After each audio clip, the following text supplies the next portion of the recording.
BCB পরিচালক হিসেবে দায়িত্ব গ্রহণের 5 মাসও পূর্ণ হয়নি নাজমুল আবেদীন ফাহিমের। তবে এরই মধ্যে পদত্যাগের ইঙ্গিত দিয়েছেন দেশের স্বনামধন্য এই কোচ। বিসিবি সভাপতি ফারুক আহমেদের সঙ্গে তার দ্বন্দ্ব এবং সভাপতির দুর্ব্যবহারের কারণে এই সিদ্ধান্ত নিতে চান তিনি।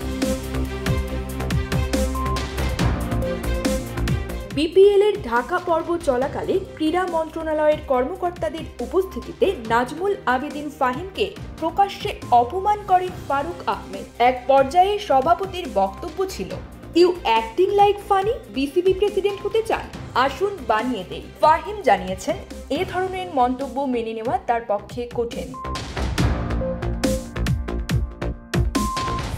যমুনা টেলিভিশনকে দেওয়া সাক্ষাৎকারে ফাহিম বলেন, বিসিবির সভাপতির মন্তব্যটি আমি পুনরায় বলতে চাই না, তবে এটি আমাকে গভীরভাবে হতাশ করেছে।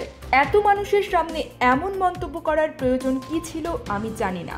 পরিচালকদের প্রতি সম্মান দেখানো এবং তাদের স্বাধীনভাবে কাজ করার সুযোগ দেওয়া উচিত, কিন্তু সভাপতির আচরণে সেটা অনুপস্থিত।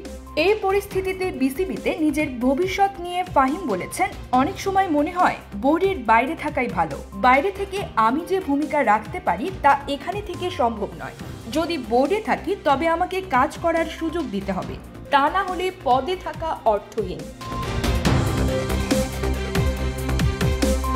ফাহিমের মন্তব্য এমন এক সময় এসেছে যখন বিসিবি নিয়ে নানা বিতর্ক চলছে। বিপিএল-এর টিকিট সংকট নিয়ে দর্শকদের বিক্ষোভ, গেট ভাঙচুর, আগুন দেওয়া, এসব ঘটনায় ইতোমধ্যেই বোর্ডের দায়িত্বশীলতা নিয়ে প্রশ্ন উঠেছে। এই অভিযোগ নিয়ে ফারুক বলেন, পদত্যাগ করতে চায়নি, কাজ করা কঠিন বলেছে।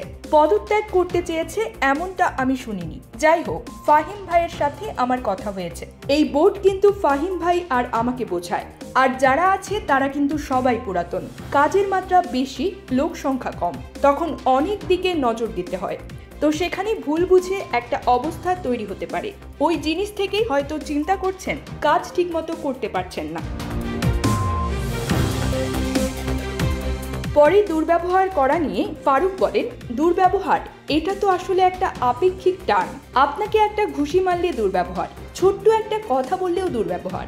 কথাটা আসলে জোরে বলেছি, এরকম কোনো কথা বলেছি যেটা উনি পছন্দ করেননি। অনেক সময় অনেক জিনিস কথা বলে ঠিক করে ফেলা যায়।